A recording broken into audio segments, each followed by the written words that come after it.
And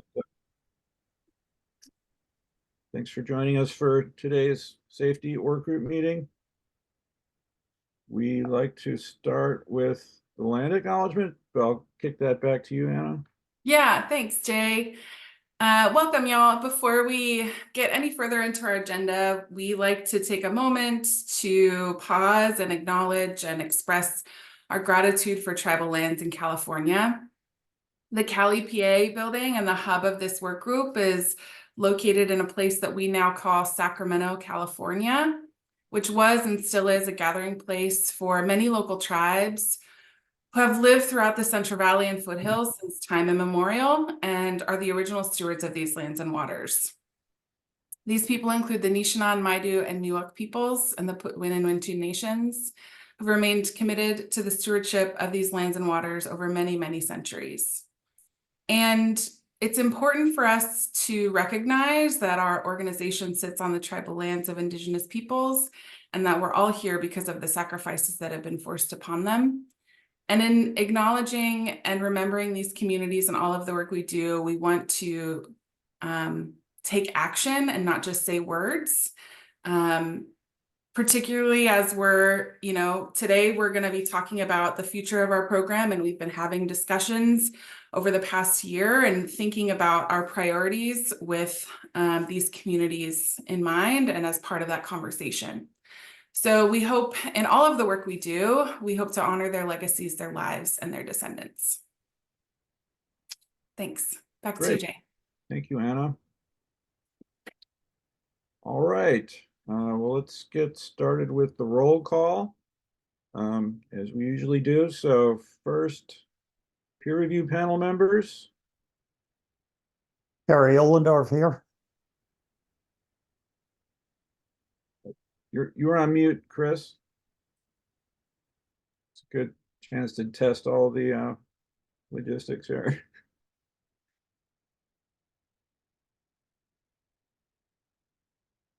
We still can't hear you, but keep working on it and just speak up when you got it going. Keep trying, because we want to be able to hear you later on. Unmute. Hi, okay. Here I am. Great, we got it. Sorry. Yep. No problem. EPA. Don't see anybody from EPA. OEHA.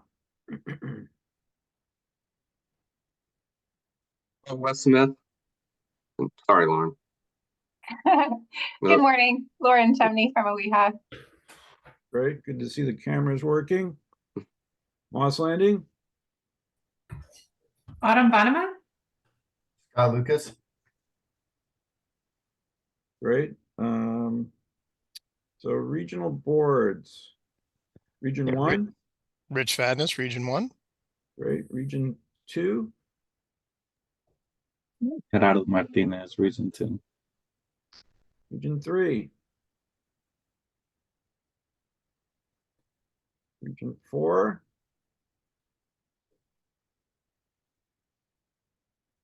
Five. 6. Lori Screeb, Region 6. Region 7. 8. And 9.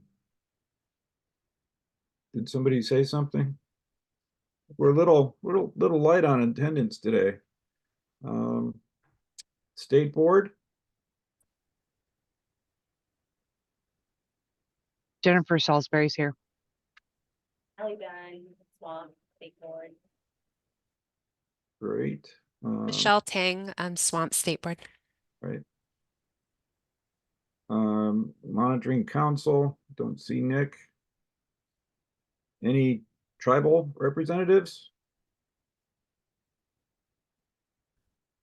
How about DPH?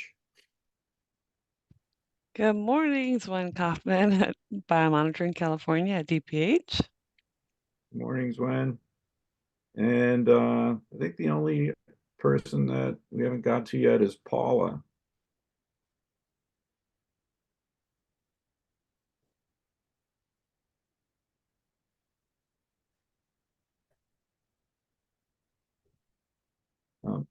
I'm not familiar with Paula. Are you, Anna? No, but welcome. If you Okay. want to share your affiliation, feel free to speak up or just add it in the chat. Yeah. Thanks. All right. So let's review the agenda. It's kind of a short meeting, but got some good items for discussion, some important ones. We'll do our usual quick updates and then talk about our long-term monitoring priorities. So that's a big item, and Anna's gonna lead a discussion on that and let you all know where things are heading. I'll do a summary of report updates and kind of give an overview of the calendar that we have for the busy year that we have ahead with getting starting to get caught up on reports and writing monitoring plans. And then we'll have a demo of the swamp data dashboard for bioaccumulation data from Michelle. And then we'll wrap up. Any questions about the agenda, or does anybody have any constraints on their timing? All right. Okay, so let's get into the quick updates. And this slide is mainly about reports and data status, which we'll get into in more detail later when I talk about the calendar for report generation. So I'll just quickly go over it now and just mention that, again, this another example of Anna and her excellent linking work. We've got the cruise reports for all these different monitoring years available. And then we'll talk about the schedule for the data reports and the interpretive reports later on, which are driven by the data availability. So I think I'll just move on. Before you move on, I just wanted to flag that the last time we meet, the organics data from the coast wasn't available in CDIN, but now it is. So the next time we meet, there will be no more 2020 on this slide deck. The organics data is available. So yay. We're into 2021 now for our data catch up. Yay. Okay, thanks, Anna. Again, Lakes Panel 5, we'll talk about the reporting schedule on that later on. The coast monitoring for this year, for this wrapping up this current round of statewide coast monitoring, hitting sites in the Central Coast and then the North Coast. So the monitoring's beginning soon, and the updates will from the field team will be coming as they usually do. So then reporting on that will come later, and I'll again talk more about that later. The PFAS archive project, we're about to get going with the pulling the samples and getting them analyzed.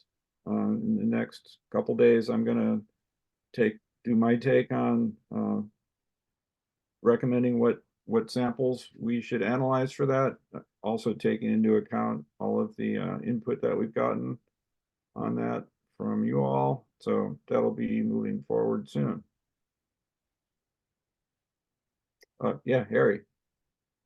On that PFAS archive project, are these samples that are to be analyzed, they've all previously been analyzed for mercury and organics, is that true? Yes. Okay.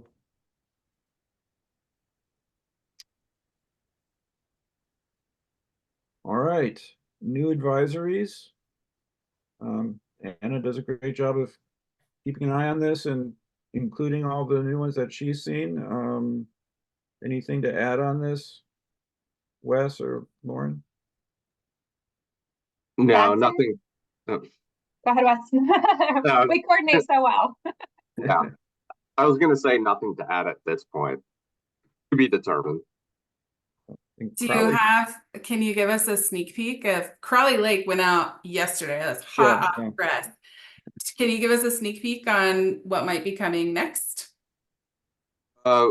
We're re-evaluating our list. Gotcha. We're in the midst of that. So we will let you know as soon as we have finalized it or at the next meeting. Cool. Perfect. Thanks. Well, you'll probably know before the next meeting, but Thanks, Wes. Any updates on TMDLs from the group? I suspect not. Monitoring Council. Anna, can you cover that? Yeah. So all meetings this year are going to be virtual. We've kind of said that for the past couple of times. There was a meeting a couple of weeks ago, last week maybe. And so the recording is probably available on the council webpage. And the next meeting is going to be in June. I'm not sure what the topics are, but the notice usually goes out a week or so before the meeting and with the agenda and things like that. And we definitely let this group know when there's anything bioaccumulation related, which hasn't been the case for this past meeting or probably the next one. Yeah. Training series. Oh, that's me. Just a reminder that we have been working with the California Indian Environmental Alliance to deliver a tribal-centered training series about how we do what we do with bioaccumulation monitoring to support our tribal government partners and help build capacity for those that are interested in bioaccumulation monitoring or swampy things in general. We've delivered 3 trainings already. So those that are able to attend in person, that's tribal only. But the recording and the slides and everything are made available very shortly after the fact, usually a day or so after the training. So the first 3 are up and available, and the next training is going to be in September. And we'll give everyone reminders about that as it gets closer. Again, attending the training live is for tribal folks only, but stay tuned here for recordings and things like that when they're available. Okay, thanks. Thanks, Anna. So some other updates, some San Francisco Bay updates, the RMP. It's a big year for sampling in the Bay on our 5-year cycle. So we've been doing all the planning related to that and getting the contracts in place and the sampling plan. And so we're wrapping those items up and getting ready to sample starting in May. Another San Francisco Bay project is the development of a subsistence fishing consumption survey questionnaire. This is funded by Region 2. We're doing a series of 3 workshops. We've had 2 workshops to get input from community representatives on the survey. And also we've got a set of advisors, science advisors on the project. So we've gotten, with all that input, we've got a questionnaire, and we have a draft report on the questionnaire development that's going to be distributed in the next few days to that group. And then we're going to have a 3rd workshop on May 13th, where the focus will be on the next phases of the work and how to implement the survey, providing some guidelines for implementing and actually conducting the surveys. The next phase of the work will be to do some pilot testing, have communities pilot test the questionnaire and survey. And then phase 3 will be to actually have communities around the bay do surveys after it's been refined and solidified. So, so this first phase of the project's wrapping up in May with that third workshop. If anybody's interested in this, let me know. We can get you on the email list. Another cool project in the Bay Area that I've been updating you guys on as it's been moving along is the All Positives Possible Carquinez Strait study. All Positive Possible is a community group that represents the Vallejo, primarily black fishing community, and they got funding from EPA to do a multifaceted project with their community, but part of that is fish monitoring, and we're doing some pretty intensive, spatially intensive monitoring in the Carquinez Strait in the Vallejo area at the 4 locations shown on the slide. We'll be measuring mercury, PCBs, and PFAS. The sampling has been completed, and Autumn is working on processing the samples and getting them ready to be shipped to Axis, and then Moss Landings. With our usual arrangement, Axis will do the organics and Moss Landing will do mercury analysis. So it's moving right along, and another interesting part of this project that we just did a couple weeks ago was All Positives led a tour of these fishing sites, which was very, very eye-opening to see the kinds of settings in which the community is fishing and all the issues that arise, not only the contamination issues, but access and homeless populations, and trash, and all the challenges that communities face when, particularly the communities that really depend the most on fishing from the bay for a food source. So that project's pretty neat. All right, so any other updates from the group or questions? Wes? Hi, thanks, Jay. I should remind myself to let the expert speak. Lauren reminded me that Gene Wash Reservoir is currently in review. I was thinking too far out ahead. Great. All right, any other updates or questions? All right, I think we're ready to go on to item 3, led by Anna.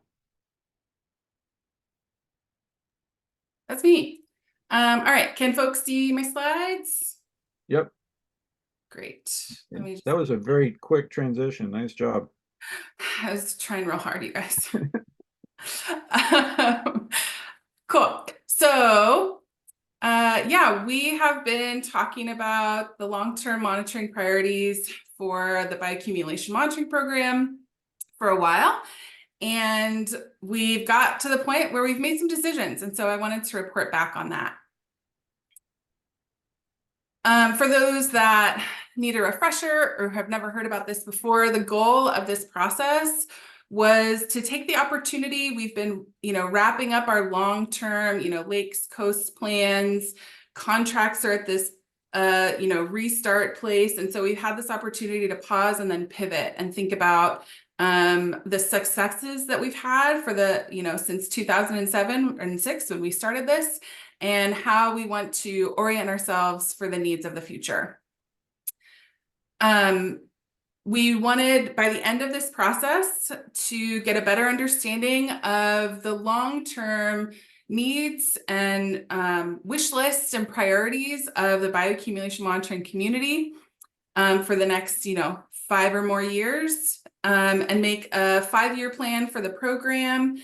And then also, with big picture long-term priorities, and then a usual monitoring plan for 2025 at least, and maybe also 2026.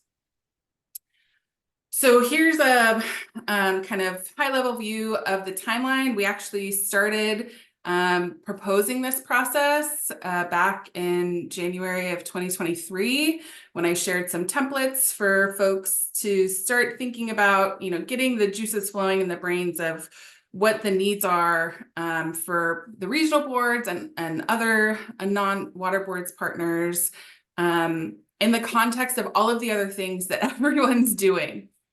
We really started, soliciting and receiving the feedback in earnest in October, November, and in the March safety workgroup meeting. So last month, we reviewed the synthesis of what we've received. After that, I had a discussion with swamp management, which I'll talk more about. And we're, in the April meeting. That's what today is. Today's April US. And we're going to be developing the long-term plan and wrapping things up this year. So over the course of the feedback, we had presentations from all 9 regional water boards and the Division of Water Quality that generates the integrated report for the State Water Board. We heard from OEHA and Biomonitoring California, as well as other bioaccumulation monitoring programs that are regional throughout the state, the San Francisco Bay, the Southern California Bight, and the Delta. We also shared a survey that could be anonymous if folks wanted. These folks did not choose to remain anonymous. So the survey was kind of a lighter lift way of providing feedback. It was pretty short. It could take, 5 minutes or less, but still give us really great detail and information. And we heard from 5 California Native American tribal governments, the California Department of Fish and Wildlife, and APA Family Support Services. As I mentioned, all of this was synthesized and shared. We kind of walked through this spreadsheet and had a pretty great discussion, juicy discussion back in March. And that discussion was summarized in the notes. It usually takes me a couple of hours to create the notes after each safety workgroup meeting, just wanting to capture, discussions and lessons. These notes took me like 7 hours. So there's a lot of good stuff in there. I grouped things together. So if you have questions about what we've discussed, if you missed that meeting or anything like that, please check these notes out. They're pretty great, if I do say so myself.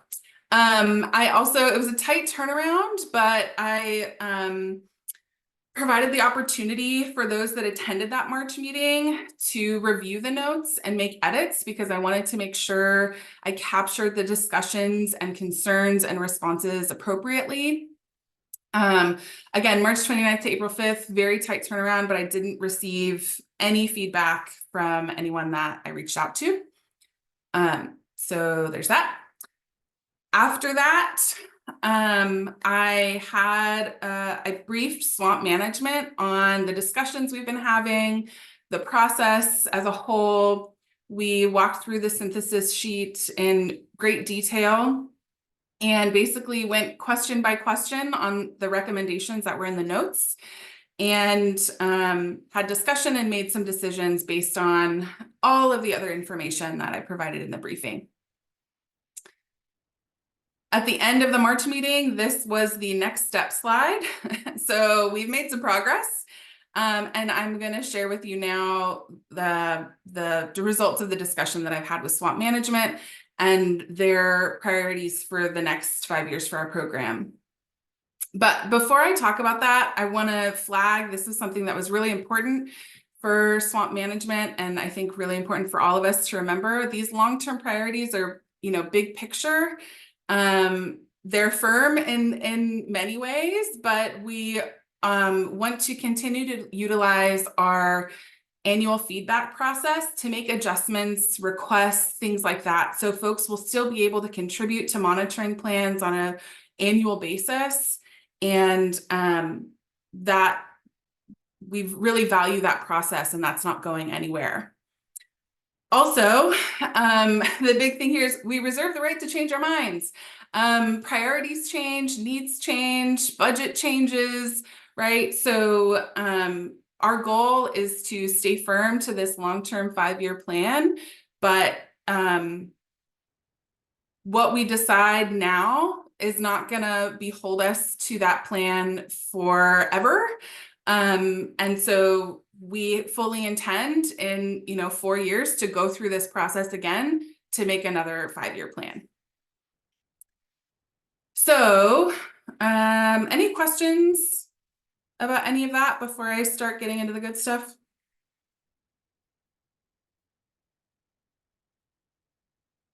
Okay, great. So on the following slides, you'll have the question that I posed to Swamp Management when I had the briefing. It's usually a verbatim copy of what's in that March notes document and a summary of the decisions and any other notes that they really wanted to highlight for the safety work group. There was a request at March to have another round of feedback after Swamp made their decisions, and we all agreed that that wouldn't necessarily be helpful because no one's going to be happy with everything at all times, and we want to make sure that we can get our plans in motion and utilize the annual feedback process to work on those adjustments and feedback rather than wordsmithing and focusing on the adjustment of the 5-year priorities. These are just some logistical questions. At the time, I wasn't sure how long-term we wanted the long-term plan to be. Did we want a 3-year plan, a 5-year plan, a 10-year plan? And we settled on 5.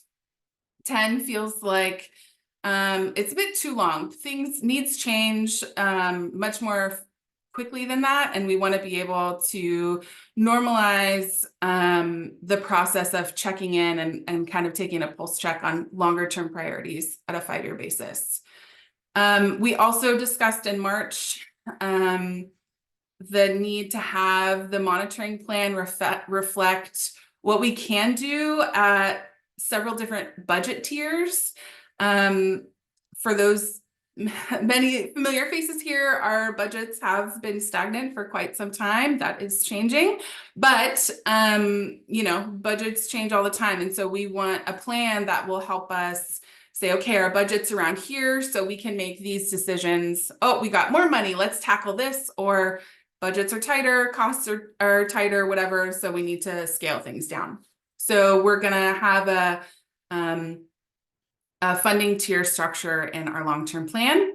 And we had a discussion of, other projects, ideas, resources outside of monitoring that would be helpful for planning or, helping folks use the data. And I asked if they wanted those project ideas in the monitoring plan, and they said, yes, please. It really is helpful to have projects like that ready to go. So when funding opportunities come up, we can, plug and play and get funding to support those needs. Anna, can you remind the group as to what some of those were? Yeah.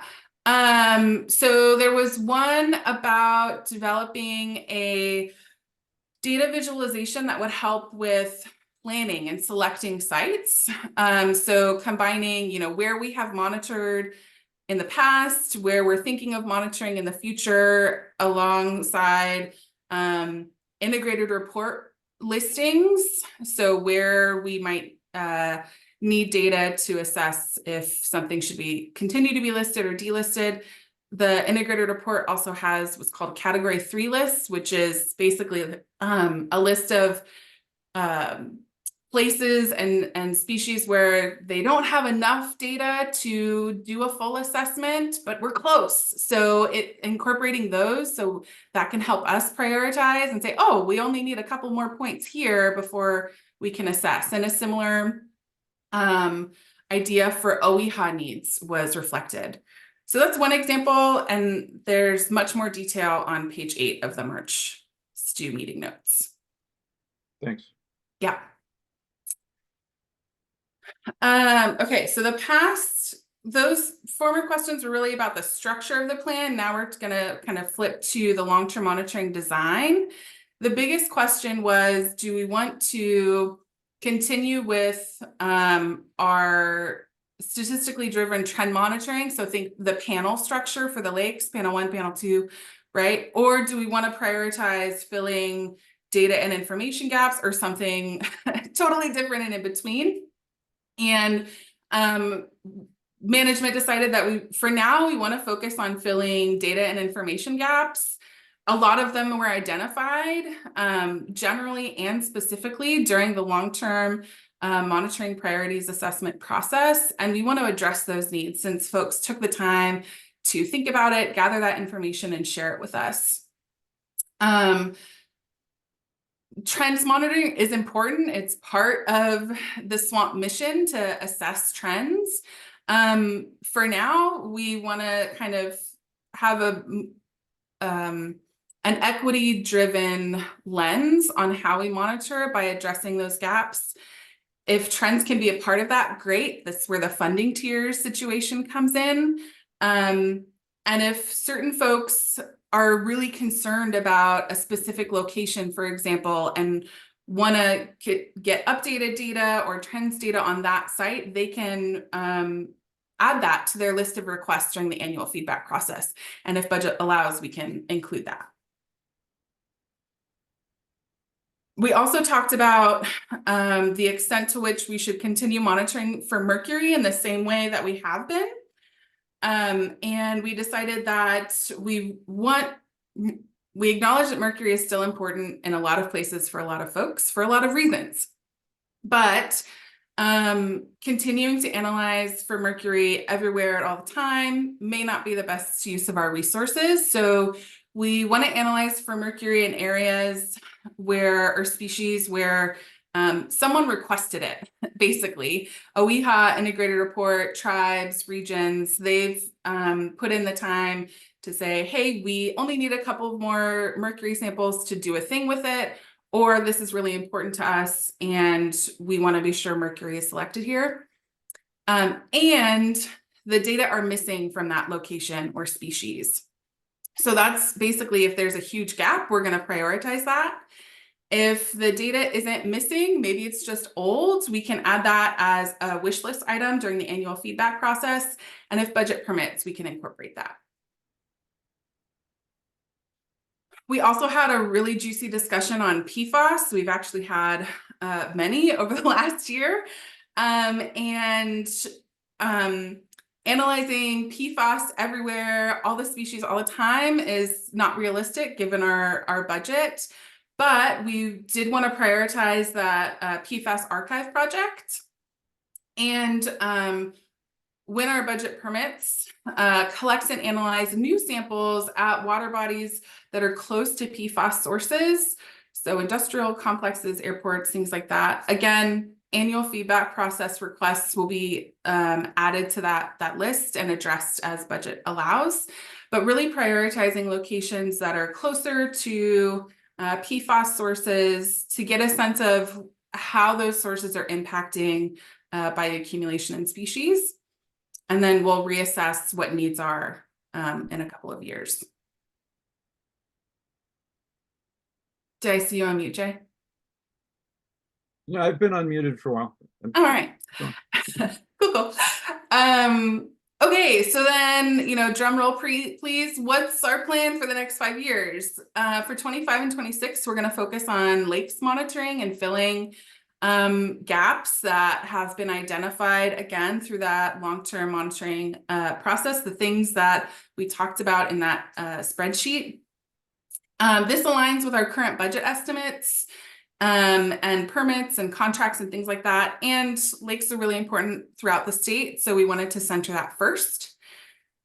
We do want to head back to rivers statewide as much as we can. So we're planning for that in 2027 and flagging this now so that our partners can start thinking about the extent to which they might want to support that work for the regions, contributing funds. For other partners, we'll figure it out. And then we'll return, we're finishing up the coast this year, so we'll go back to the coast in partnership with the Southern California Bight in 2028, and then do the Central and North Coast in 2029, again, prioritizing data gaps for our efforts there. For those folks that are more visual, this is an updated version of our timeline. So everything, you know, from 2007 to 2024 should look very familiar. It's been the same for, well, 2007.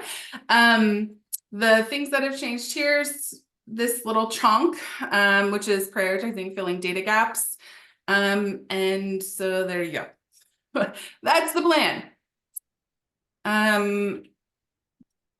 We also had a conversation about the importance of trend monitoring and the need to understand the how our trend monitoring efforts over the past, 10 or more years have been doing. Have we seen changes? What does the data telling us?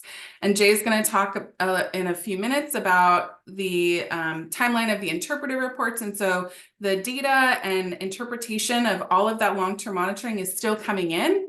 And so we wanted to center data gaps for now to make space to get those trend analyses kind of in our back pockets, give us time to chew on it for a little while, and then reassess what long-term trend monitoring could look like for us in the future. We also had a conversation about PFAS. There are concerns about, lack of thresholds or guidance in California. The program wants to become a more proactive program instead of a reactive program. And so we are prioritizing collecting data to support the development of those thresholds and things like that. But we don't want to do statewide PFAS just yet. We want to see the results of the archive project. The Bay RMP has been doing a lot of PFAS work that we want to kind of see in the context of the work that we've been doing. We also sampled for PFAS during the San Diego region realignment, and will likely do a little bit more in the San Francisco region realignment. So we want to kind of see everything in the context of all of that great work before we turn back to statistically informed trend monitoring. Any questions about any of that before I move on?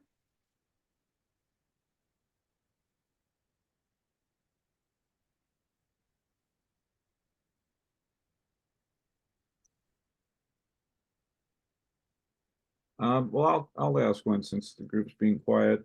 Okay. So we're not necessarily doing mercury everywhere or PFAS everywhere.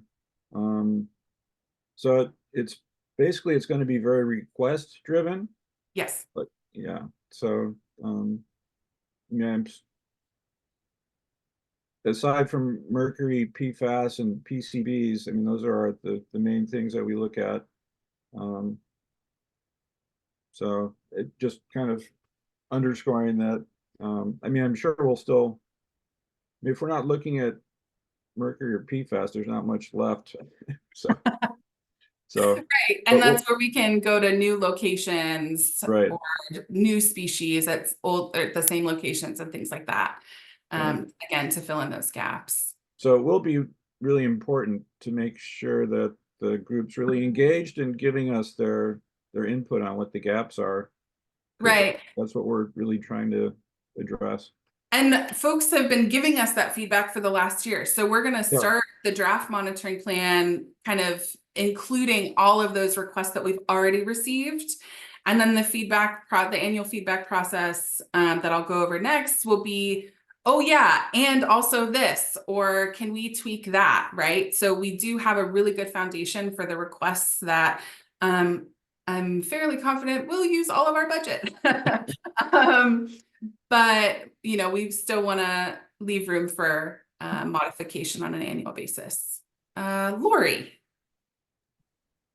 Hi, maybe it's on the table at the bottom of the slide here, but I'm trying to take it all in, and you're talking fast today, so maybe my brain's slow and you're talking fast. But what the timeline on these bullets that are here on the that were there on the top of that slide, like kind of looking at the results for the archive project and the realignments efforts. Wait, is there a timeline on that here on the slide, or did I miss it? It's not here. You didn't miss it. We're going to talk about that next. Oh, okay. A different item. Thank you. Yeah, no worries. Great question. Autumn? Okay, sorry, I was having mute problems. I just wanted to kind of follow up on what Jay was saying, in that as part of the engagement, once we actually collect the fish, I usually only hear back from Jay and the members of AWIHA. And even though I include the regional board members and other interested parties on the emails about what to actually dissect, I very rarely hear back. So I think moving forward, that's going to be more important as well. So just kind of want to reiterate that. And then also, Anna, I had a question or a comment mostly about the previous slide timeline. Yeah, that one. I don't see that you have the Region 2 realignment on here. So I'm assuming that's an oversight, because that's next year, I believe. Yeah, Region 9's not on here. Region 9 is. Did I? Yeah, Oh, Region. Yeah, Yeah. I missed it. That's fine. No problem. It's just, I assume the group wanted to be reminded that that is happening next year. Yeah, That's all. Thanks. I'll make an edited version of that timeline and add it to the notes, or maybe even replace it in the final slide deck. That's a great flag. Thanks, Autumn. All right. Great. So, oh, was there someone else? Hey, this is Lori again. I had one more question, and probably would have been better asked during Jay's updates, but I figure I'll ask it now since the PFAS archive was there on the slide. Is there more like, and we can follow up maybe offline about like the process for all that happening and the timeline, and just looking for more details. We were gonna set up project codes if we need them, and to make sure that we have all the sort of seed inside set up. All of those details are coming soon. We're still in the information gathering stage, and we'll share more firm timelines and next steps probably at the next meeting, for sure. But if we can get something together sooner than that, then it'll be over email, particularly with those regions that have committed to contributing funds for analysis. Like, we'll coordinate with you, but we don't have those specific details just yet. Okay, great. Thank you for the update. Yeah, no worries. Okay, so Jay, we've said it, Jay's mentioned it again, and this is just kind of a preview of what the annual feedback process cadence is going to look like. We're putting together our 5-year plan. We need to submit like a broad scope collection permit around March of each year. So we'll be able to do that soon for 25 and maybe also 26. In July, we're going to share the draft monitoring plan for whatever the year is. And that's going to be our call for requests. We will need those requests submitted by September 1st. And the call is going to go far and wide. So in addition to our regional board partners and AWIHA that have been kind of contributing feedback for quite some time, we want to make it easier for other folks like tribal governments, other agencies, and community-based organizations to provide feedback. And again, we'll share that information in July. It'll be due September 1st so that we can wrap up and finalize the monitoring plan. And then the following year, March-ish through November-ish, will be the monitoring season, and then wash, rinse, repeat the next year. Yes, Autumn. I just want to remind everybody that if any of those water bodies that you are requesting by the beginning of September have endangered species, that's not going to be enough time to get a federal permit. So, just keep that in mind when we're doing all the processes. Yeah. Yeah. And so that's another reason why we're trying to give long-term requests and a heads up on what our plans are so that folks can start thinking about, 2027, 2028 now. And so we can kind of address those hurdles before they become a problem. Great flag, Autumn. Thanks. So I told you the things. Next up, Jay and I are going to be working on that monitoring plan for the long term, but then also 2025. Because it's lakes for 25 and 26, we might do a merge situation with a smaller update next year. TBD on that. We're going to plan to share the draft in July. So mark your calendars, register for that meeting. And again, that'll kick off the annual feedback process. Requests, adjustments will be due by September 1st, and we'll keep it going.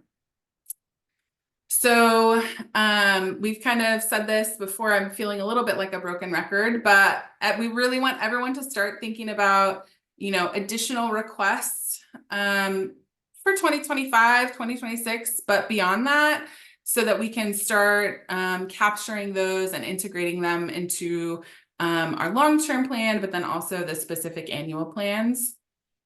Regional boards, wanting to flag and kindly, gently encourage you to think about what contributing would look like for you and when it works for you and your regions, when it makes sense for your regions, so that we can get all the contracting goodness in place in time to meet your needs and then contribute to the program. And I just wanted to flag, there are lots of benefits to those contributions when we can, combine our resources. Our ability to do things goes farther. We've talked about how expensive it is for rivers, for example. So it's difficult for our statewide program to do a statewide rivers assessment because of the costs. But if regions with rivers that are concerned about rivers can contribute, we can do a little bit more, for example. And when that happens, the statewide program pays for a lot of the costs because we were going to do it anyway. So that's your money goes farther because you don't have to pay for the monitoring plan design or the sample preparation. And a great example of this with the PFAS archive project is the statewide program is going to pay for all of the Moss Landing time for preparation and getting the archives and things like that. And the regional boards that have committed to contributing funds are just paying for the analysis of their samples. So that's a cost that they didn't have to think about. Also, when regional boards do their own pilot studies, they got to do a regional project write-up for swamp to get things in the database. If you're contributing funds to our the statewide program, you don't have to do that. One less thing for you to do. So there's my pitch. Think about it. Tell us what you need. We could start thinking about that. And that's it. Any questions?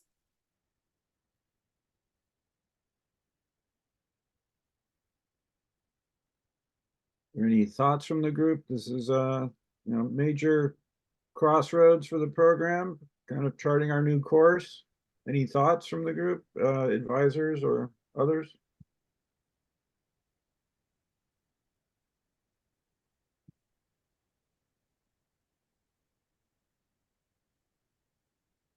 Yeah, Lori. The mechanisms for doing the cost sharing, is that through the OEMA science contracts and funding on, through discretionary contracts or swamp annual budget? Yeah. Okay. And we've funded a lot of different contracts of those science contracts over the years, but I don't think we've ever put money into a WEHA's contract. Is that something that regions also do to help fund additional advisories in their regions? Or I'm not sure about that. Let's talk about that offline, I think. Okay. Yeah. Okay. Good question though. Great question. Yeah, Harry? You've got an impressive palette of things up in the air here.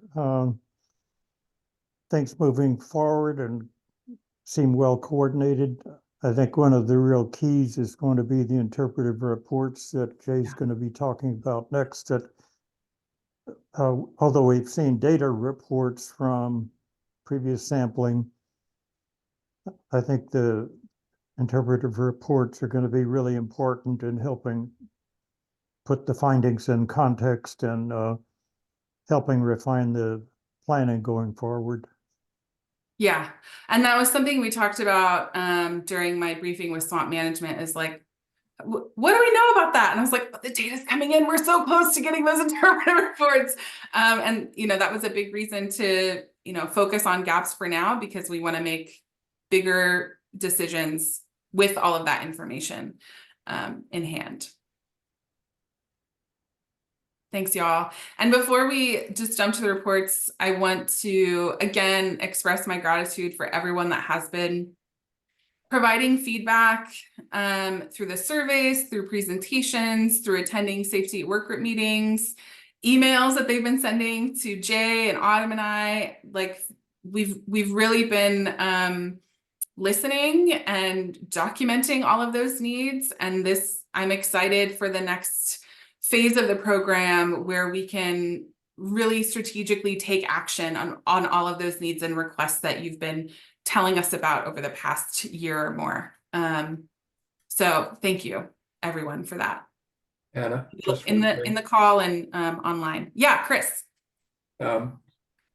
Just before we leave this, I don't know if this is the right place to bring this up or not, but as you launch head on into the PFAS discussion, I have a difficult time kind of figuring out what you're going to do with that data when you get it, considering trying to evaluate the contribution of PFAS in fish or shellfish or whatever it is that you're going to collect and analyze against the background of the rest of the exposure scenario. And I'm out of my lane here. This isn't the end of the boat that I normally hand up. It's more of a challenge, I suspect, to OEHA to be thinking about this now rather than after the fact, when you got a computer full of data.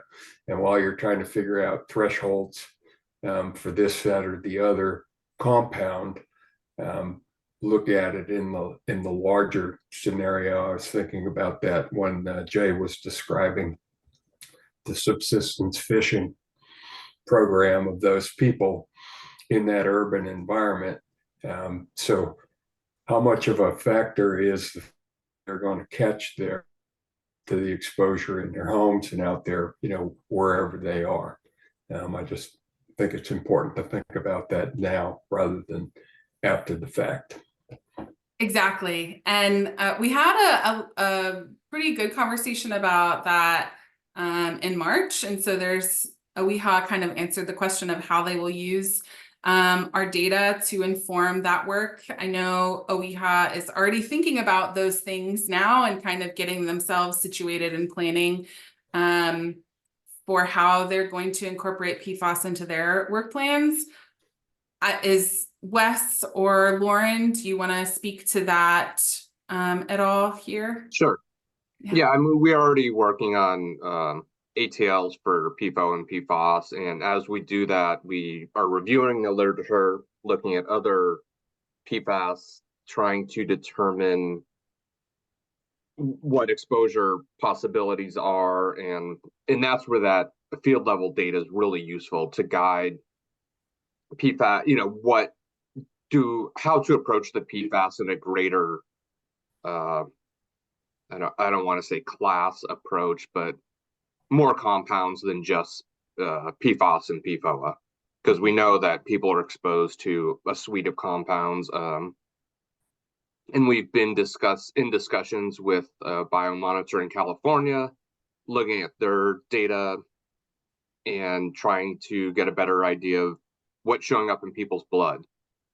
And again, that's just a regional analysis. So the more data we can have and the more we can see from the greater literature, that just helps informs how we move forward. And we are also working with other groups out of WEHA that are working on PFAS. So we sort of have a greater collective understanding. And unfortunately, it slows things down, but it also makes for more robust assessments and the development of thresholds that will stand or last longer, so they're not constantly being revised. Wes, do the ATLs take into account exposure from other pathways besides fish? They have not to this point, because most of the ATLs are for chemicals where exposure from fish is the main source, or at least one of the major sources. Right. And that's where PFAS are different, in that there's so much other environmental exposure. I have seen work at other states where they've used something akin to a relative source contribution. So that might be something we think about, as well as continuing to incorporate health benefits in part of our assessment and development of thresholds. Yeah, interesting. So I think a short answer is WEHA is going to sort all this out and at some point have these advisory tissue levels, so thresholds for fish. And so we'll use, our job will be easy to just compare the results, the concentrations we measure to those thresholds. And then, maybe at some point the water boards, if the level of concern continues to increase, there could be, water quality objectives and listings for PFAS and in fish. So, yeah, and recently, yeah. Oh, sorry, Jay. The public health goals for PFO and PFAS were released, which triggers water board to consider MCL. So there's in drinking water. So I guess that's a potential start of consideration in California for PFAS beyond notification levels and such, and moving more into the ambient water. Important first step. Yeah, very much so. All right. And US EPA has also released similar documents. Yeah. In a lot of other states, Chris, you probably know this, but a lot of other states, or at least several other states, have PFAS thresholds and advisories based on them. So there is precedent across the U.S. for things to go in this direction. Yeah. All right. Yeah. Thanks, y'all. Just one more thing, and as we see more data, that will add reasons for us to add resources and pick up the pace. Right. So important point. Thanks, Wes. Yep. All right, Jay, we're all waiting. Back to you on reports. Goodness. And Harry gave us a nice segue to talking about the reports. We're right on schedule, so good job, Anna. So what I wanted to do with this item, there's a flurry of activity coming up due to a couple of things. One is the data are becoming available in CEDN, having made their way through the process of being QA reviewed and uploaded to the state database. And then the other thing is our contract, SFEI ASC's contract with the state board ends in March, and we have budget that we want and need to use. So we're trying. We want to fit in as much as we can, but fortunately, there is this confluence of the data becoming available and the need to get these reports done. So the main thing I want to do is give you all a heads up on what's coming down the pike and when in the next 11 months and beyond. Okay, so this table, I'm going to show this sort of set of items in two different ways. And first, just briefly kind of grouping the items by water body or document type. And then I'm going to show you things in a chronological order that will help you know when things are coming. So for now, just focus on what we're doing and not the timing so much. So for the coast, we talked about the data from 2020, the organics data from 2020 being available now. So that I have a little check mark there. So that 2020 round of sampling is, the data are complete. Our plan is to report on this once we have all the data for the entire coast. So this year we're sampling Central and North Coast, and for some things I just put estimated dates. So that's what the little tilde indicates. So approximately December of 25. I mean, this is a pretty rough guess because we're not, we don't even have the fish yet. But our normal sort of timing, hopefully by December of 25, we'll get the data, the metals and the organics from the remaining section of the coast, which once I have the data in hand, I like to turn the report around by the next stew meeting, like the next logical stew meeting, which would be April of 26.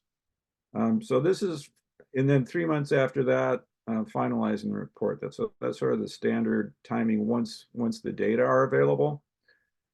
So this is a little far out, and we don't do data reports on the coast. We haven't been doing that.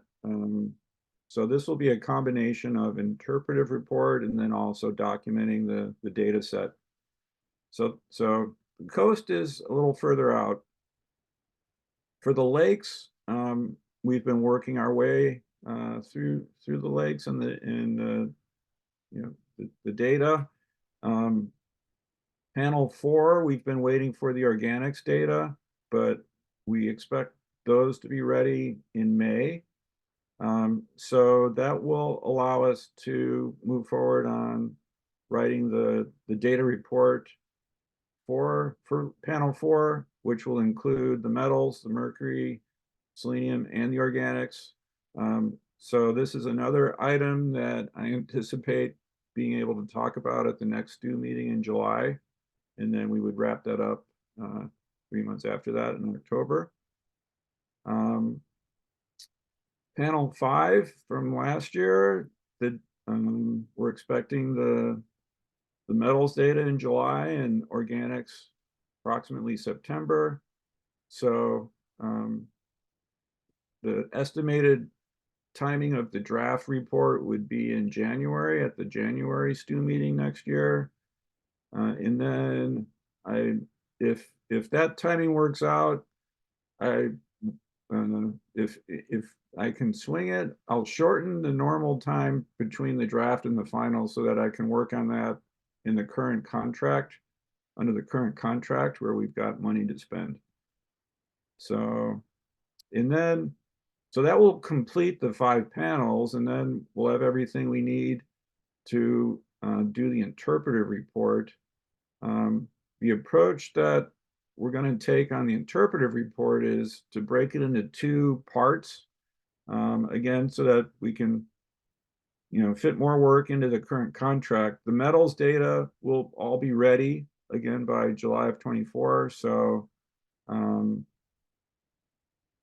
I'll write up the metals data and have a draft report by October of this year, and then finalize that 3 months later. And then the organics, if we get the organics data in September of 24 for panel 5, then I can do a draft report around February of 25. Again, trying to fit things in the contract term, and then finalize that a few months later in May. I built in a little bit of a break since things will be so intense in February and March. So I put that out a month to May. Yeah, Jennifer? Hi. Okay. You know what? I'll let you finish and then I'll talk about concerns. Okay, So you can ask me as soon as you're done. Okay. Will do. Okay, so those are the data reports, and then other things that we mentioned, Anna mentioned already, are the monitoring plans that are going to be coming up soon. So there's the plan for 25, and I need to think more about it, but I do like the idea of bundling 25 and 26. I think that would be easier for everybody. And so that specific plan we want to bring to the group at the July STU meeting, and then the long-term plan also at the July meeting. And then we finalize that at the next meeting. And then another thing I put on here, just because I'm using this to plan my year, is Anna talked about the training series, and there's going to be a training on data analysis and interpretation in the fall, either September or October. But that's mainly, I mean, potentially of interest to you all too, but I just want to capture all the things I need to do in the next 11 months. Okay, so Jennifer, I think I'll take your question now before I show this in chronological order. Can you go back to the last? Sure.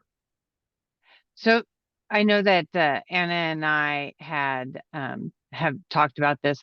Just my only concern is the North Coast 2024 December by 25.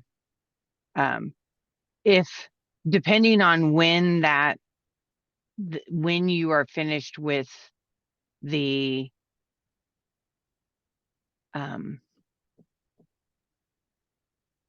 sampling for that coast 2024.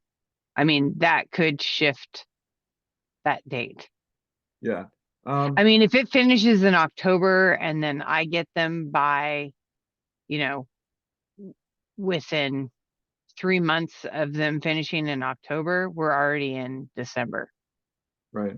That's the only reason why I just kind of paused on that number. I think that's covered with the tilde. Okay, and yeah. We've been working with Moss Landing and the organics labs to keep a tighter timeline on analysis and getting the data back. So I think we're all aware of that flexibility, and we're not going to hold Jay to these dates in stone right now, because we know that those shifts in when we receive the data are real, and so we'll adjust. I mean, you know, and the only reason why I just like paused is because of things that are outside of my control. Right. And we can, you know, we'll keep talking and coordinating on this, and you know, as we get closer, you can give me a better estimate. That date's not super critical in terms of, you know, the crunch that we want to get through in 24 and 25, because the report will be out in 26. So things won't be as quite as busy at that point. So that's not too much of a problem, you know, whether if that shifts a little bit, or even, you know, maybe there's a major shift. It's still not going to really. Okay. I just, it made me pause for a second. I know that the tilde is there, but it just made me pause for a second, because I'm like, if they're still sampling in October. It might be helpful to, I think, go to your next slide and look at things in chronological order, because that, I think, helps make things make sense a little bit more solidly. Yeah, so now sorting things chronologically, so you know what to expect this year. So the monitoring plans, the one for next year in 26, and then the long-term plan coming in July. Also in July, the panel 4 data report. I'll be doing the training in September, October. Then the interpretive report for metals will be coming in October. So for the October STU meeting, finalizing that in January. So I think I'll jump over to this item over here. So sort of the default plan for each of these is once we distribute the report, we'll ask for comments within 4 weeks. And then that'll give me 2 months to revise and produce the final by this sort of in this 3-month period that I'm using as a standard timing. So interpret report October, get your comments by November, and then finalize it in January. For the organics, before the organics interpretive, we have the lakes panel 5 data report, where we're expecting the organics around September. Metals coming in July, so we can have a draft data report in January, and then finalize that in March. And then the interpretive report part 2 would come after the data report, and around February of 25, and then a few months after that we would finalize it. And then that coast report, that's dependent on the 24 coast data. That again, that's out in 26, so in a less crowded time period. So that's what is coming down the pike in the next 11 months and beyond. Any questions about it or comments? Just wanting to add that when we solicit comments, the instructions on how to do that, either, adding comments directly into a document or emailing Jay or sending a pigeon, whatever the process will be clearly described and sent, shared via the Safety at Work group meeting and emails and reminders and things like that. All right, and so I also just wanted to give a little teaser about the data and actually remind you that the metals data, the mercury data, I gave a preview at the April meeting last year. We did work the data up, so I just want to kind of get you thinking about this data set again for panel 4, which the report will be coming in July. So panel 4 was the set of lakes shown on the map here. And again, hopefully this will kind of dust off some cobwebs for you, and you'll remember me showing this before. So we have this based on the random sampling design and the length adjusted bass data. We've been creating a time series for the statewide average mercury in black bass. And as of up through panel 3 of 2019, this is what the time series looked like, where the concentrations in the first year were, the average was 0.3. And then the next 2 years, the average concentration was not quite significantly higher if you look at the error bar overlap, but a fair amount higher in both years compared to 2015. So thinking about climate, hopefully you guys remember this visual that shows wildfire acreages in the state and is a good index of drought condition. My hypothesis looking at just those 3 points was in having an awareness of the climate conditions in those years. 2015 was a very dry year, a lot of wildfires. And then 2017 and 19 were not as dry, more normal water years, or even I think 19 was fairly wet. And so this lined up with the potential hypothesis that reservoir effect of more water inflow to reservoirs, causing more methyl mercury production, could be a potential explanation for that statewide pattern. And then in 2021, again, it was very dry and we had a lot of fires.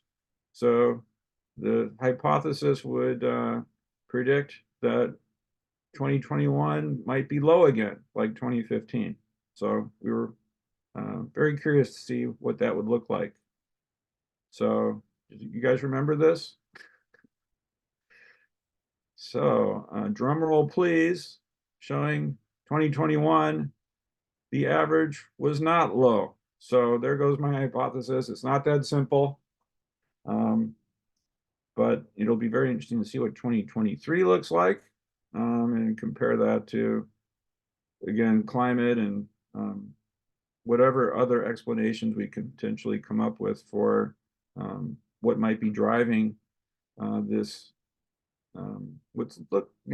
It's again not quite statistically significant, but it's kind of bordering on that. So it is kind of a marked difference between 2015 and the later years. Harry? Looks like there's a lot more variability in your data for 2021. So do you have a new theory about that? Not yet. But this is the sort of thing I'll put a lot more thought into when I do the interpretive report. But I haven't really started to do that yet. But I'm open to other, any thoughts that you all have. Wes? Hi, yeah, this is really interesting, Jay. I mean, at least the averages push it from 1 serving a week to almost no servings per week for the sensitive population. And I'm just wondering if there's, excuse me, any indices of coal burning or production that, is associated with release of mercury into the atmosphere. Hmm. Yeah. Yeah. Yeah. Yeah, that's again another thing that I'll look at. The coal burning that affects California is really in Asia. Mm-hmm. Yeah, so you probably know that. We don't have much coal burning at all in California, but we do get the mercury from Asian coal burning. So that's another sort of thing that I'll look at in the interpretive report. Yeah, interesting data though. Yeah. Thanks. And then just a little more detail on the data set. And again, these are all the random lakes only. We always, we've over these past rounds, we've been fitting in some targeted lakes, but we stuck to the randomly drawn ones for this time series, and the ones where we could do the length adjustment, which makes for a really great index of mercury contamination.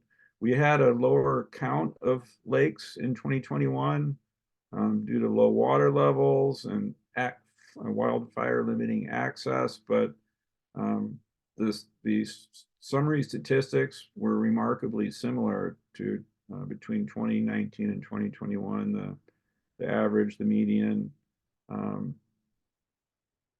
We look at 0.2 as the state water quality objective, and the percent over 0.2 was also very consistent across these 2 years.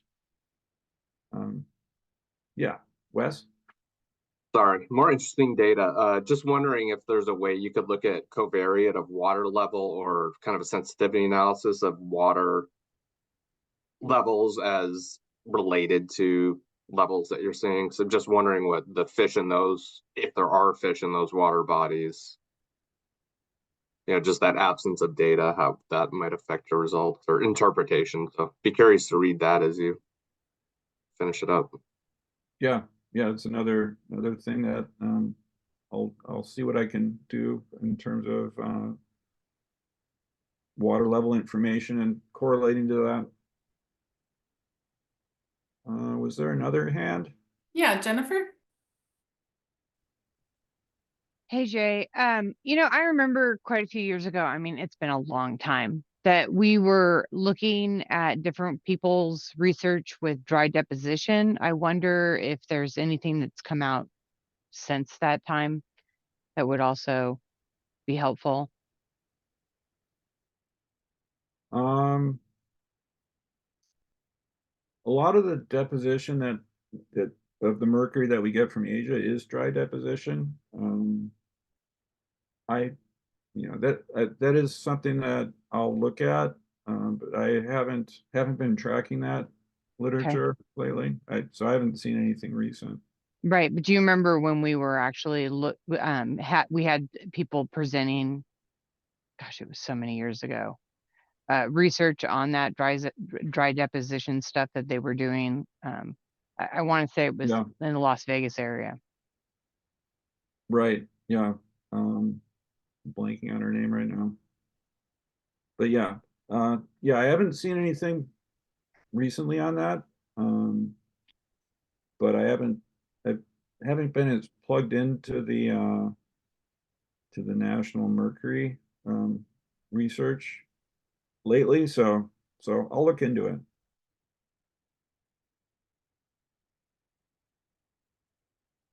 All right, Autumn. Hey, I just was wondering what the effect of the volatilization of mercury by the wildfires and then the smoke deposition, maybe that's part of the increase. I don't know a whole lot about it. I'm just riffing here, but I did do a little bit of literature searching on that a year or two ago and pulled together some of the papers on that when Swamp was trying to pull together information on wildfire effects on water quality. And I'll summarize this in the report as well, but there wasn't really a clear impact of wildfire on mercury. It was like some studies showed an increase, others didn't. So it was kind of a mixed bag of evidence for an effective wildfire on mercury mobilization.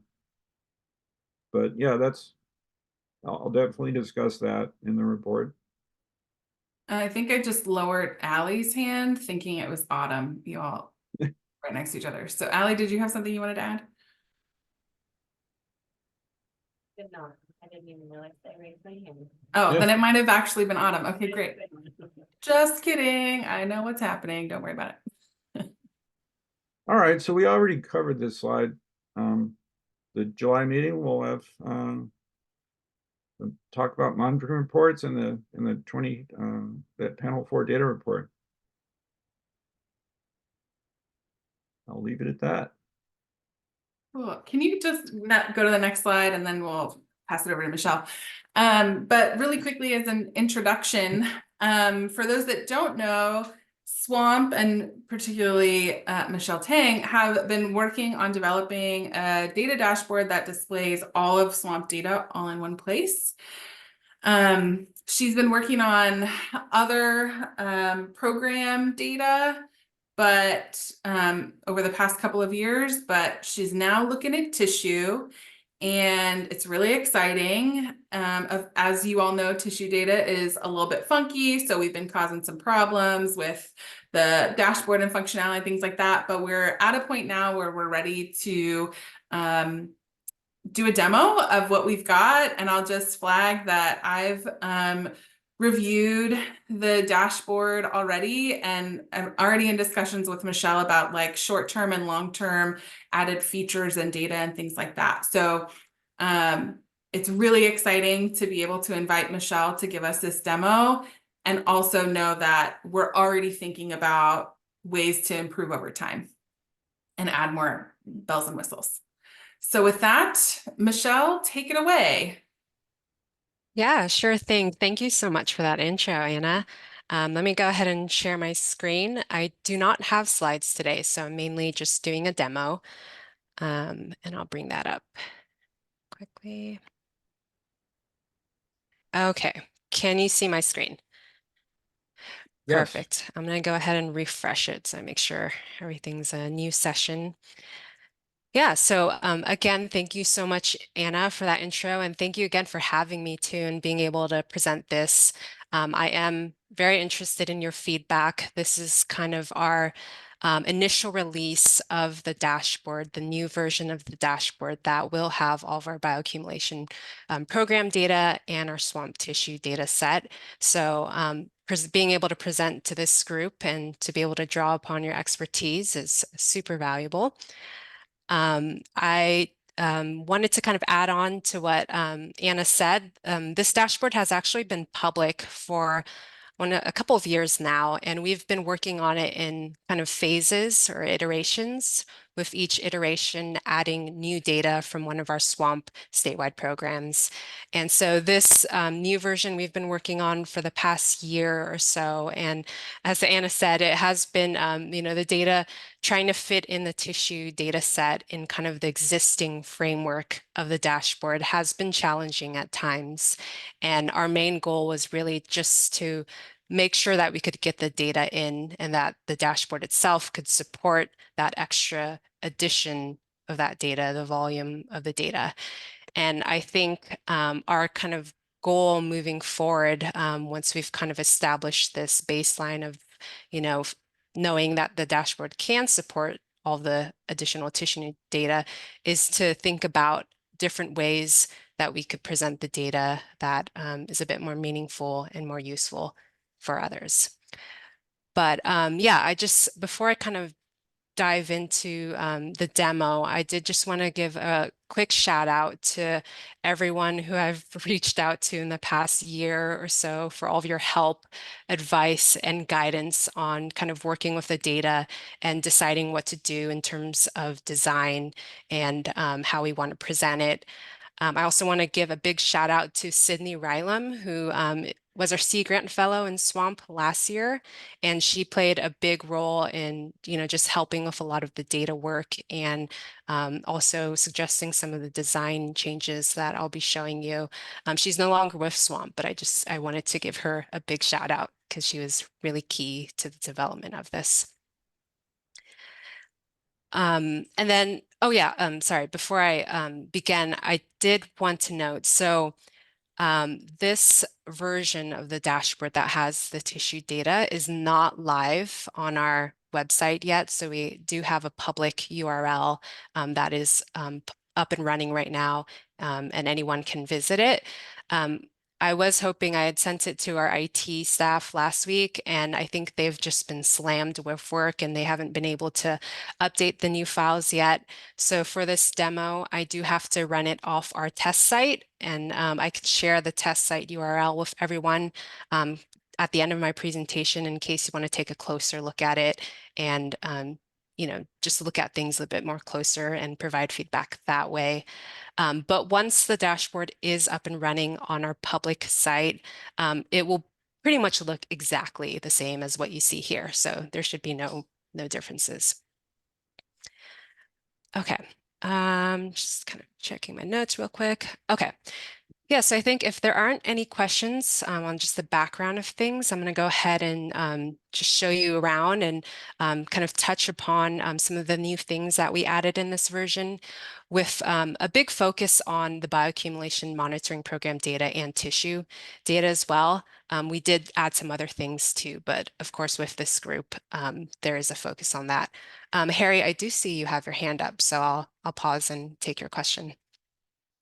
I'm just looking at the legend here, and maybe it'll be clear from when you go forward, but identifying some of the stations as reference sites. Wanted to know what that was exactly, and then the listing status, it looks like there are broad areas that are green, and I'm not maybe not familiar enough with, like up in the north, west part of the state, there's a broad area that's green, and wondered what that was. I see the streams, maybe, but what is the broad area up in the northwest? Yeah, sure. So I'll go ahead and take your first question on the reference sites. So as you can probably see from the map, our monitoring sites are represented by either kind of blue points or these orange triangles. And altogether, this, I think, what is it, over 6,000 monitoring sites.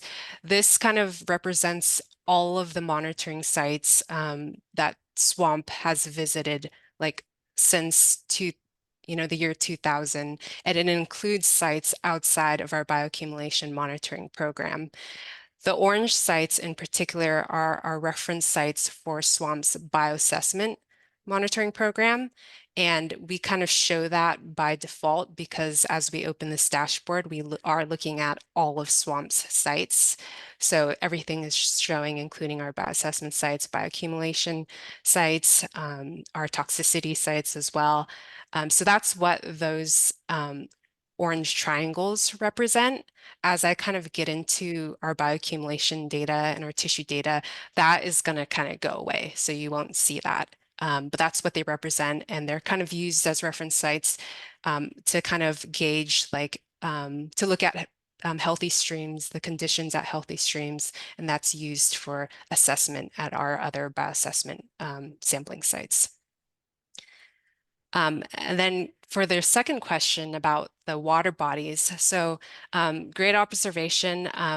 Right now, in addition to this monitoring sites that you see on this map here, there are a bunch of these green lines, and this data set is basically, we've overlaid the State Water Board, the 2020 to 22 integrated report water bodies, so that there is that reference of looking at the monitoring sites right next to those water bodies. And you have kind of two shades of green. So we have this darker green, which means that the water body is listed for one or more pollutants. And then this lighter green is not listed. In region 1 in particular, the way that I will say I don't know the full background on this, so maybe someone else who might know a little bit more can chime in.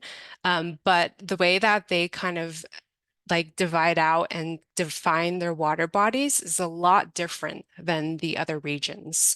And it's a lot more dense, as you can see. And I think the different segments are also by nature also very different. So you just see a much greater kind of concentration. It's much more dense than the other regions. And as you kind of click each one, it covers a much greater area as opposed to, something like in kind of more inland here, where it's a particular stretch or a reach of a river. So maybe someone else can chime in and speak to that a little bit more, but that's my understanding of why it's displayed a lot differently than the other regions. Hi, Michelle. This is Rich. If I may just interject real quickly. Sure. Basically, it's tributary rule. We have sediment and temperature issues that really affect watersheds as a whole. And so that's why there's so many listed segments. Thank you, Rich. Mm-hmm. All right, did that answer your question or? I also just want to flag, since we're talking about the integrated report, I added links to the chat for more information about the 2020 to 2022 integrated report. And I also wanted to flag that the 2024 integrated report is being reviewed by US EPA and will be final hopefully very soon. And if you weren't aware, the integrated report is updated about every 2 years. And so as we get those revised listing decisions, that will be incorporated into this dashboard as well. Thanks, Exactly. Michelle. Yes, yeah. And thank you, Anna, too. And once that data set is available and we hear from our integrated report staff on that, we can add it directly to this dashboard, no problem, and take out the older 2020 to 2022 report water bodies. But yeah, I think I believe some of you in this meeting are familiar with this dashboard, but there are a lot of new faces and new names. So I do want to just kind of give a proper overview of this interface and how to use the dashboard. So on the left, you'll see kind of a series of drop-down boxes, and these are kind of filters, ways that you would kind of drill into the entirety of the SWAMP data set and find what you're looking for. And I'll be giving a demo of that in a little bit. On the right, of course, you have your interactive map. You can kind of zoom in and pan in and out and do all these different things there. To the kind of just right above that map, there are two tabs, and this is kind of a change from the older version where we had it on the left. But basically, I'll be showing a little bit more about this, but this table shows the SWAMP stations that you see on the map in just a tabular format. So this could be useful for someone who is, looking for something in particular, or maybe they're looking at, there's a column right here that's like the last sample date. So this is a really good reference if you're looking for, where is the most recent data coming in from, and being able to kind of see that like chronological order where that data is coming from, and being able to sort the table in different ways as well. And this table will also dynamically change based on certain filters that you apply, those same menus on the left there.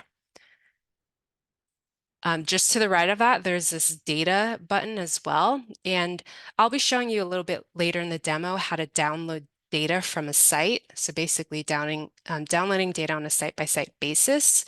But there's also another way to download data as well if you're looking to download data across a region, or even if like you're interested in a particular site or a particular analyte.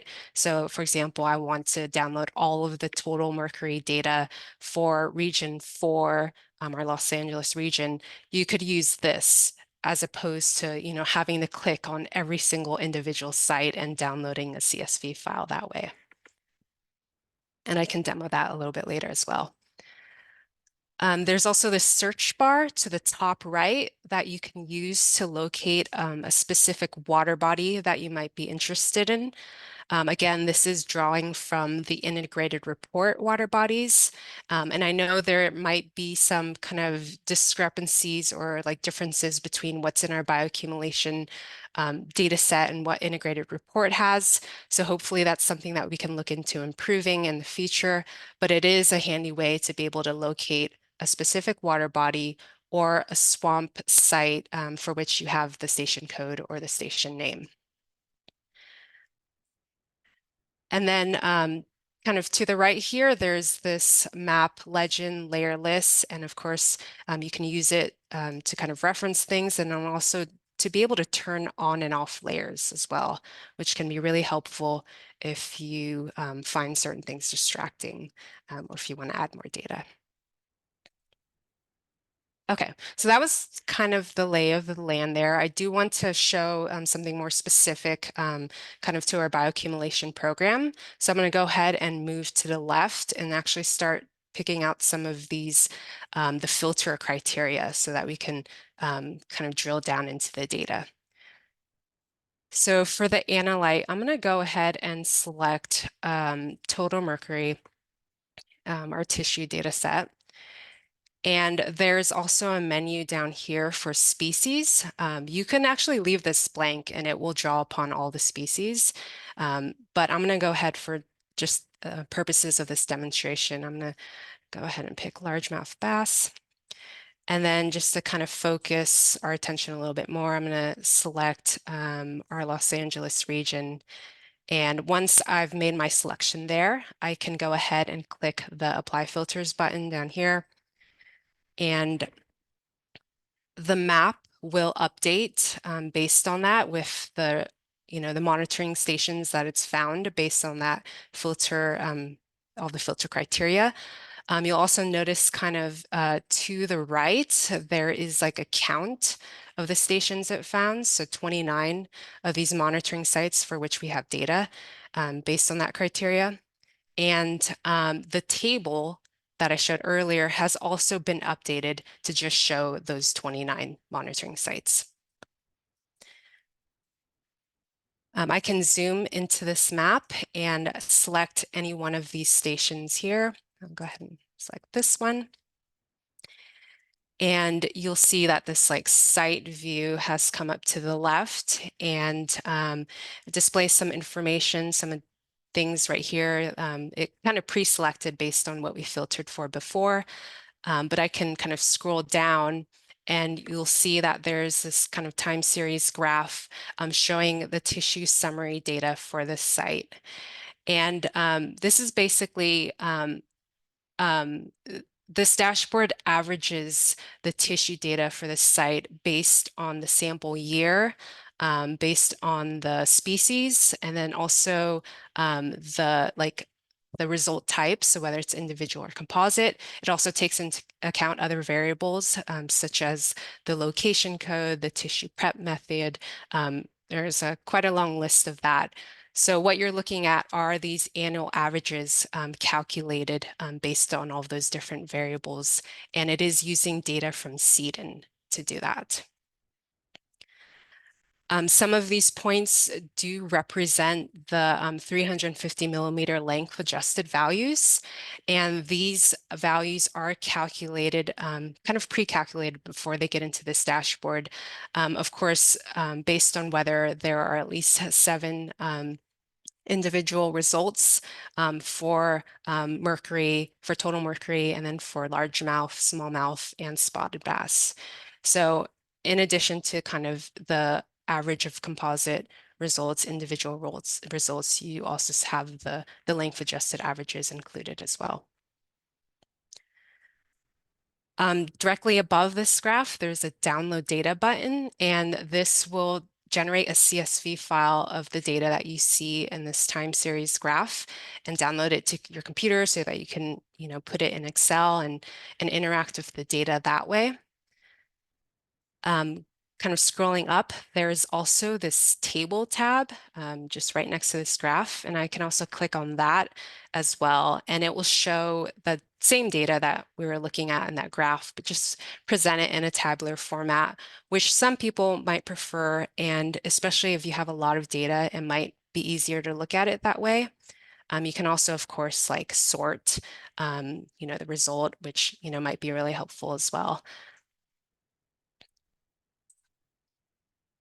The Swamp Data Dashboard has functionality where you can actually compare data from multiple sites and kind of graph the data from multiple sites on a single graph, on a single plot.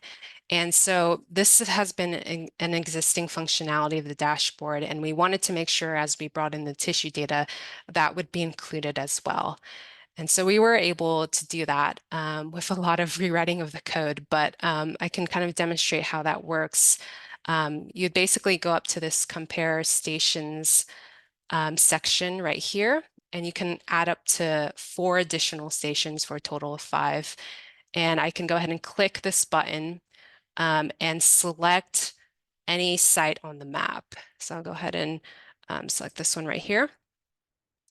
And you'll see now that the different elements on the left part of the dashboard have kind of refreshed to include this extra site that we just put in. And the graph has also refreshed to include the data from both of those sites. And you'll see that the different sites are represented using different shapes. So we have Lake Peru right here with a triangle and then a circle right here for Hansen Lake. And I think I can also I'll show you later on. So we have, if you are, trying to graph multiple sites and looking at the data that way, the multiple sites will be represented by different shapes, as you see here. If you do include like multiple species, or you're looking at all the species and not what we're doing now, which is just looking at largemouth bass, the species will be represented using different colors. And I can show you in that I'll actually just show it to you right now. But I did want to note just really quickly too, anytime you do add a station or remove a station in this way, the download data button, the graph, and then also the table, they all get, you know, updated to include data from all of the sites that you've selected. Okay, so I'm actually going to go back to the Michelle? main. Yeah. I don't know if a question about that graph. There was for Lake Piru, there was some low largemouth bass. And I'm wondering if those were the crayfish largemouth bass. Is it this one right here? Yeah. Yeah, so those are the prey fish for that lake. So we should, you know, make sure we're keeping those sorted out. Okay. Yeah, thank you for pointing that out. I'll follow up with you on that too. Sure. And I think I actually am going to ask folks to hold their questions. I want Michelle to be able to get through the demo with the time that we have, and then we can circle back to questions after, or add them into the chat if you don't want to forget them. That's definitely me. I want to say it out loud so I don't forget. Feel free to add it to the chat, and then we can circle back when Michelle's done with their demo. Okay, yeah, sounds good. Yeah, and we should have plenty of time for questions and discussion at the end. I am actually pretty close to being done, so we can get right to those questions pretty soon. Yeah, I think the other thing I wanted to show was, okay, I wanted to go back to this main menu and just show you how those graphs might look if we were looking at multiple species and multiple sites. It does get pretty crazy, especially if you do have a lot of data and a lot of species, but just as a demonstration of what that looks like. So I've basically reapplied filters. I took out the species filter and reapplied everything. I go ahead and click on Hansen Lake again, and you'll see here, so now we're not just looking at largemouth bass, we're looking at multiple species here. And if I did want to go ahead and add another site,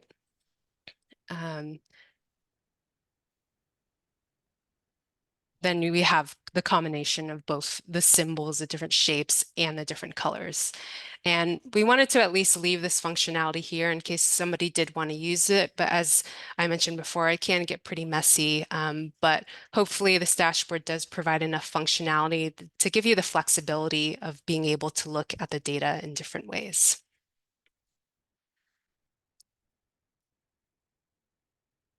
Okay, and the other thing I wanted to demonstrate, so kind of going back to the table that I briefly showed before. So the table exists, this kind of summary or the site table exists for all swamp stations or swamp sites, and it includes like our toxicity data and our chemistry data as well. But we've actually added some more functionality that's specific to tissue data. So when you have selected a tissue analyte here and you go and open up this table, this is actually a summary table where each row is expandable and you can look at basically the results for different years. And in this case, since we've cleared out the species filter for multiple species as well, everything is sorted by default, kind of in descending order from the year, the most recent year to the oldest.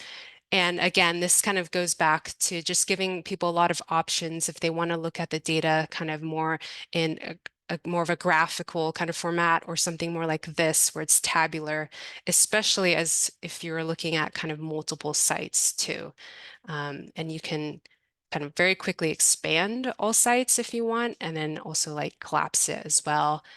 And the select button to the left here is very similar to kind of what I just showed you. It replicates the functionality of clicking on a site on the map where it just opens up that site view on the left that you see there.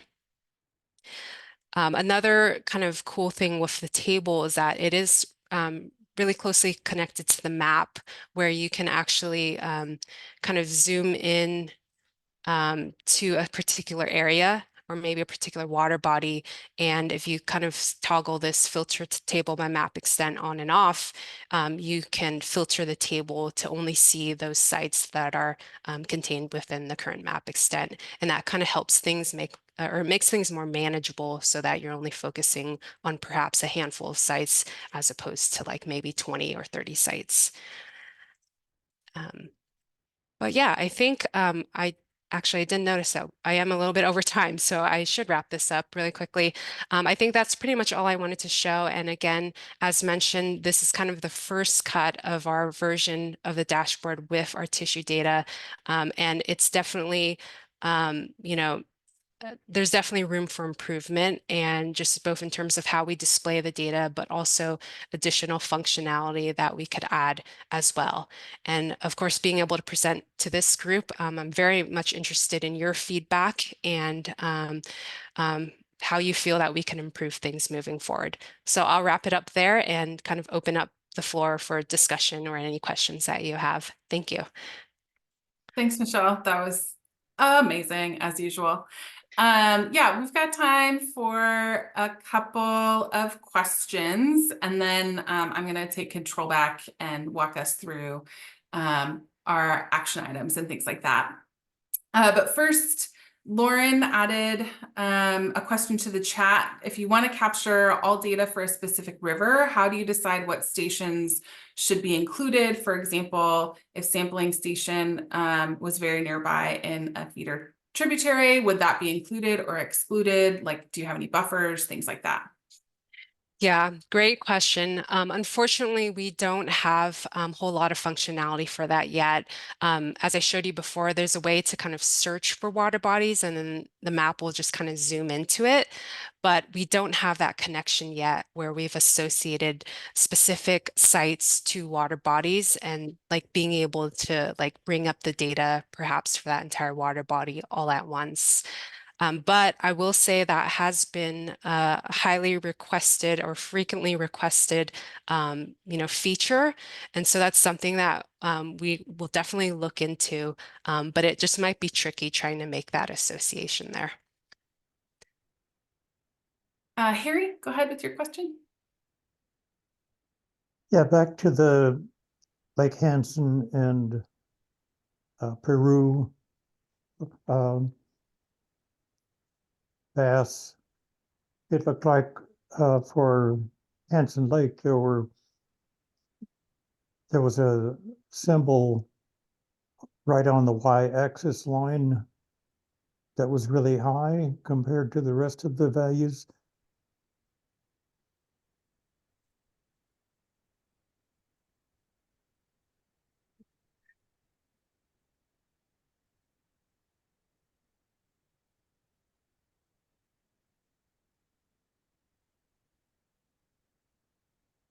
Harry, you said Hansen, right?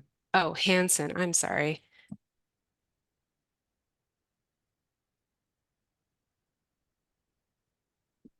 Okay, right here.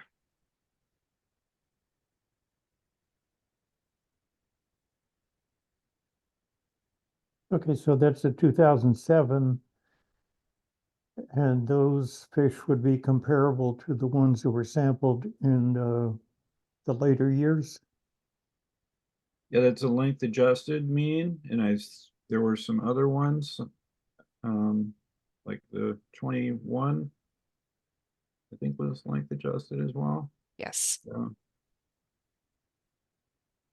So much lower, and that's kind of uncommon. Usually the mercury levels are staying pretty constant over time, but doesn't seem to be the case here. Yeah, okay. And I'm actually going to keep us moving for the sake of time. We said we'd end at 11:30, and I want to do that. Michelle, there's some questions in the chat if you can respond to them, and then I'll be sure to add them to the notes. And I'll just note that we're going to be seeing a lot more of Michelle. Every time she's ready to display a new version and solicit feedback, we will make space for that here. So thanks, Michelle. This is super exciting. And I've been watching people like physically lean into their screen. That's how you know it's a good presentation, because people are literally leaning forward. Thank you. All right. Oh, spoilers. Okay, so as we wrap today, we talked about a lot of things that are coming up and opportunities for giving us feedback. So stay tuned for all of that. And we'll talk about all of those things in more detail in July, and just thinking about, you know, the annual feedback process for the 25-26 monitoring plan. Jay's going to have draft reports. July and August are probably going to be busy in terms of feedback time. So think about that in terms of, you know, carving out time on your calendars, because your feedback is very valuable.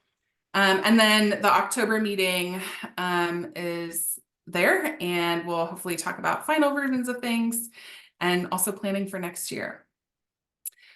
So for quick updates, we will work, the Moss Landing team and I will work on sending regular updates to the Safety at Work group email list, just like we did last year, every week or so. It depends on the field activities, but those will be coming out. So if you want to stay up to date and you aren't on the email list, put that as an action item for yourself. For the Tribally Centered Training Series, if you represent a tribe or you work with a tribe that you think might be interested, please invite them to register for the course that is of interest. And if you attended a training or reviewed a resource after the training, regardless of your affiliation with the tribe, we're asking folks to complete a survey to kind of gauge how those materials were helpful or not, to see what the next iteration of resources like trainings could look like. So if you're not part of a tribe, but you reviewed a training after the fact, for example, if you're part of a community-based organization and you have some insight on the content of that course, we invite you to complete that survey. For the long-term monitoring priorities assessment, Jay is going to get going on that long-term monitoring plan, the draft 25, and it looks like 26 plan, and we'll have those presentations in July. Lots of plans. Again, start thinking about the requests that you might want to submit for upcoming lakes monitoring in 25 and or 26. That will open in July, close on September 1. Regional boards, start talking amongst yourselves about you know, the possibility of contributing funds to future monitoring when that works for your region, when it's helpful for your region. And there will be more details on all of that at tomorrow's Swamp Roundtable meeting. So more to come there. Draft reports, Jay walked us through a good timeline, and so now we're gonna do the things and present the reports in July and October and future STU meetings accordingly. Once they're finalized, we'll work together to make them accessible and post them on the website and distribute them and have a big report party. As we mentioned, drafts are coming. We want your feedback. Please keep an eye out and provide that feedback. Again, details on how to provide it will be articulated when we ask for it. Swamp Data Dashboard demo and feedback. Michelle's gonna keep doing Michelle awesome things and continue development of the dashboard. And we do want to continue soliciting your feedback as you review the dashboard. So Michelle we'll share a link to the test site. I'm also going to create a feedback form so folks can, you know, as you're reviewing it, maybe you can have the form open. And if you have ideas on functionality or types of data or anything else, we can capture that all in one place. That way you don't have to wait for safety workgroup meetings to provide that feedback. So I'll create that form and I'll send it out hopefully with the notes. And as you have time, check out the dashboard. We've got more things to do and more exciting functionality to add, but it's already really great and helpful and a great tool that we'll be using for planning and things like that. So Anna, are we going to share that link? Yeah, I'll work with Michelle to get that link out. Great. All right. Right. Oh, this is the last one. I was like, this is weird. We haven't had items this yet. As usual, I'm gonna process the recording this afternoon and hopefully get an announcement of when it's available along with the slides. The meeting notes take a little bit longer, but I'll get those out hopefully next week. If you haven't already, register for meetings that are of interest to you. And if you have additional speaker or topic recommendations, please send them my way. Okay, we're 2 minutes behind, but we did it. We're close. Thanks everyone for joining us today, and we'll see you in July. Thanks, everybody. Thanks all. Thanks for being here today. Thank you, Thank you. Anna. Thank You're a you. rock star getting this done on time. Yeah. Presentation, that was incredible.